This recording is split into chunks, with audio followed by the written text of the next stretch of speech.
Hi all, I'm Kanhara Charangadi. Today I'm here to explain the sign up process in the eShop which I have created earlier for my project class.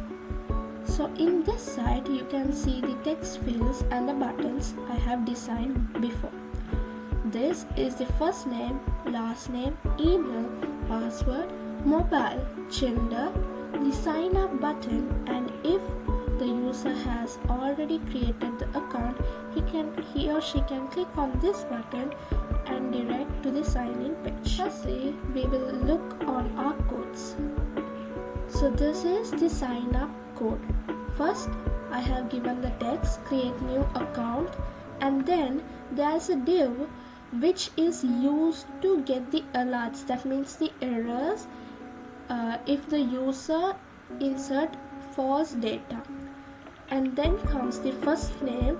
In the first name the input type is text, and I have given the class form control and also a placeholder, which means the text that is visible to the user but he or she can't edit that.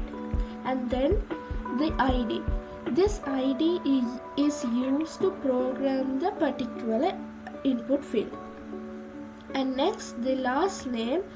As like first name, I have given the type as text, class as form control, placeholder as an example, and then the ID as last name. Then comes the email. For this, I have inputted a field which type is email, and the class is form control, placeholder, an example, and then the ID to code this text field I have given email. Next, the password. For this also I have given a class form control, a placeholder, which means an example, and here the input field type is password so that you cannot see the password you enter. And then I have given the ID password for this text field. Next comes the mobile number. This is a normal text field which you can type the text, and then form controller class, placeholder example, and the ID mobile number. Next comes the gender. For the gender, I have given the ID gender and class form control. For gender, I have used a simple PHP code to get the data which has been stored in the database to the front end. Here, first of all, I have connected to the database through an include statement, include connection PHP, and then here I have searched the all items from the gender table. Then I have read the number rows which has been given by the database, and after that I have fetched a sort them, that means I have separated them, and then as an option I have echo the gender type. Then comes the sign up button. Here the class is BTN primary, which is a bootstrap class, and then I have given an on click sign up, which means if you click on the button you will be directed to another page in the back end, but user can't see that. In the back end the process of the sign up will be taken place. And then the next one already have an account button there, as well as for sign up button I have given some bootstrap classes, and in the on click I have given the function change view. So we will take a look on the JavaScript codes. This is the change view function which is mentioned here, the already have an account sign in. When you click on the already have an account sign in, you will be directed to the sign in page. I have given the codes here, which means first of all I have taken the element by giving it an ID sign up box, and then I have given the ID for the next sign in page box also. You can see them here. This is the sign in box ID, and the sign up box ID is here. I have taken them by giving them an ID, and I have assigned them to toggle between when you click on the button. Next, we have the sign up function, which means when you click on the sign up button, you will be directed to this function sign up. Here, first of all, I have taken all the input fields data, the values the user have entered: first name, last name, email, password, mobile, and gender. Here I have given the IDs as first name, last F name, L name, email, password, mobile, and gender, as well as I have taken them as I given in the before PHP code, and I have assigned a variable to them, and then I have created a form data. I have appended those before created variables and their value to the form data with the name, and then I have created a HTML HTTP request which you will be directed to another page, a signing process. Here I have created the request, and request.onReady state change. I have given the condition in the if statement, and after if statement pass, there will be a response from the page. For that response, I have given a variable to hold it, and after that, if the response given by that page is equal to success, then here I have taken the element which is named as message, which means the alert box we have created here before the first name. There I have changed the inner HTML to register successful. That means I have recorded to alert register successful code in that alert box, and also I have given a CSS class here, a bootstrap CSS class and another CSS class. If the response is not success, then the alert box should display the response, and I have given a CSS class for that. The page which will be directed by clicking on this is signup.process.php. Here I have sent the data using post method, and I have sent the form data. The form data I created here along with the request. So next we will have a look on the signup.process.php. This is the signup.process.php. Here first of all I have connected the connection PHP, and then I have taken the elements I have mentioned here. You can see I have assigned some data to the form data, and I have taken them here, and then I have validated the each text field by using the if else clause. First, if the f name is empty, it will echo as please enter your first name, and then if the user enters the first name, it will check whether the first name is more than 50 characters.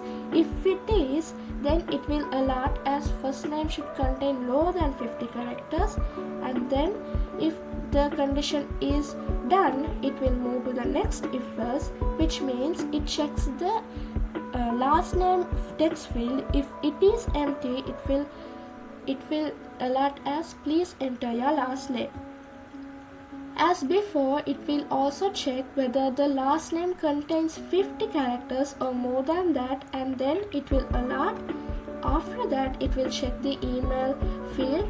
If email is not entered, it will alert as please enter your email. then it will check whether email has 100 character or more than that, and then it will validate the email whether it is in the email format or is anything misses, it alert as invalid email format, and then it checks the password field. In the password field, if the password is not entered, it will alert as please enter your password. If the password is entered, it checks whether it is more than 5 characters and less than 15 characters. If it is not, it will alert as password must contain 5 to 15 characters. And then it will check the mobile text field. If the mobile number is not entered, it will alert as please enter your mobile number, and then it checks whether the mobile number contains 10 digits only, because Sri Lankan mobile numbers contain only 10 digits. If it is not, it will alert as mobile number should contain 10 digits, and then it validates the mobile number using this pattern. The mobile number should first have 07, and then the third digit should be one of these 0 to 8 numbers. It should be the third digit should be between these one, and then there should be 7 characters between 0 to 9. If the mobile number is not valid, it will echo as invalid mobile number. If all these conditions are working, then it will connect to the database. Here I have entered a query which select all from the user, where email equals the email user entered. And then I have collected the number of rows and assigned it to this variable, and after that I have opened an if clause. If this variable equals 0, that means there is a user in that email, so it will alert as user already existed, use another email address. If there is an row, it will take the date and time where the user enters the data, and it will be assigned to this variable, and then the time zone the user is using, and it will set the time zone to the time data using this code, and then it will set the format as I have given here. Then all the data collected above will be inserted to the database using this query, which means insert into user the email field, email column, fname, lname, password, mobile, join data, gender, gender ID, status, status ID, and the value should be for email, the email we have catched here.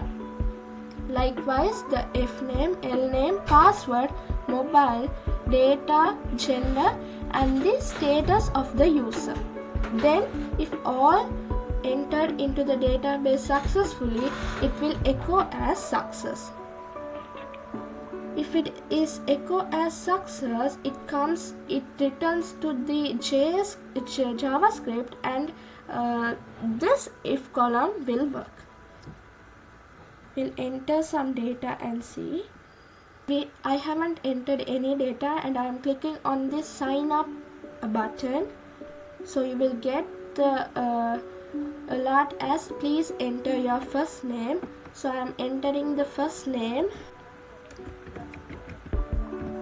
and then I am clicking on this sign up button again, and it shows please enter your last name.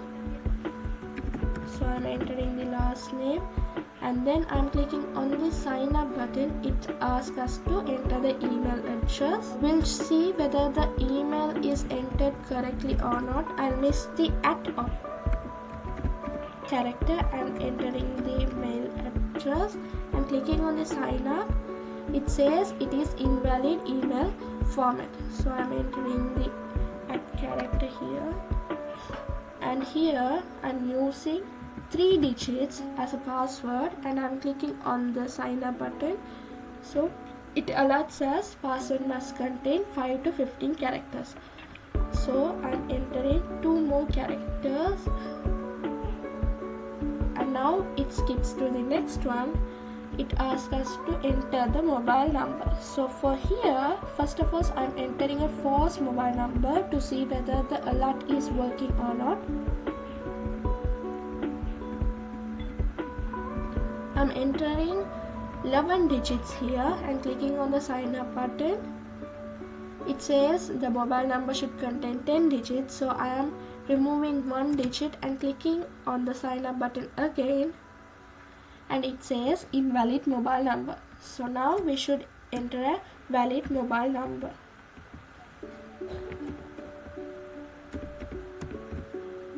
Now I'm clicking on this. The gender we have already selected as male, so that's fine. And after clicking on this sign up button, the registration successful alert has been shown here. We can check this through the database. So this is the database. I have several tables here.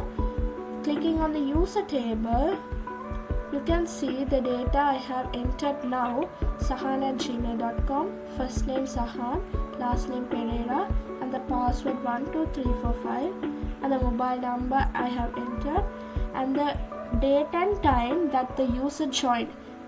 He is here. Verification code, we didn't use it still, so it is null. And the gender is male, so the gender ID is 1.